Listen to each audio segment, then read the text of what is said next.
Okay, now quickly going through these things once more.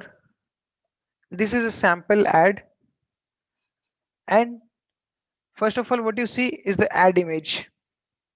That is the most visible part in any ad create, be it on Facebook, be it on Google. The ad image or the video is the most important part. Okay, above ad there's something called DRIT professionals ever wondered, etc., etc. What is that? That is ad description. Somebody says it as ad description. People say it as primary text. Somebody says ad copy. So these three words are used interchangeably. So you can note it down. And on top of that, there's something written Pankaj Agarwal. What is that? That is your Facebook page name. Whatever business page you've created, the names comes on top of that. Below Pankaj Agarwal, there's something called sponsored. So whenever your ad is shown on Facebook, this tag will always come sponsored. It means that it's a paid ad. In normal, when a normal post will come, it won't be written as sponsored. That is how a normal person, a person who is using Facebook, can differentiate that this is an ad or this is a regular post by your friend or a page you are following. Okay, and then what types of images are supported or videos are supported? Facebook supports image, video, carousel.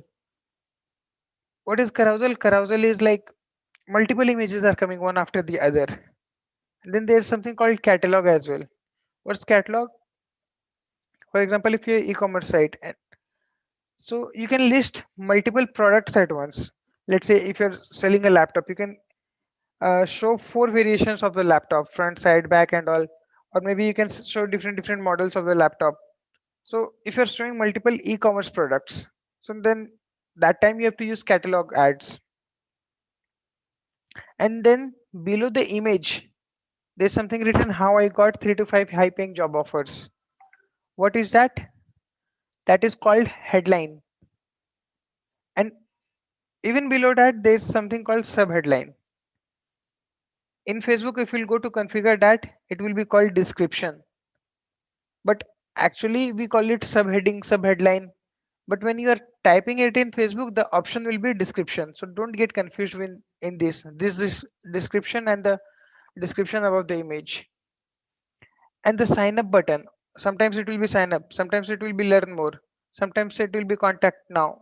So those things are called call to action button. Okay. Now this is a sample ad which I had written for my first webinar like 2 years back.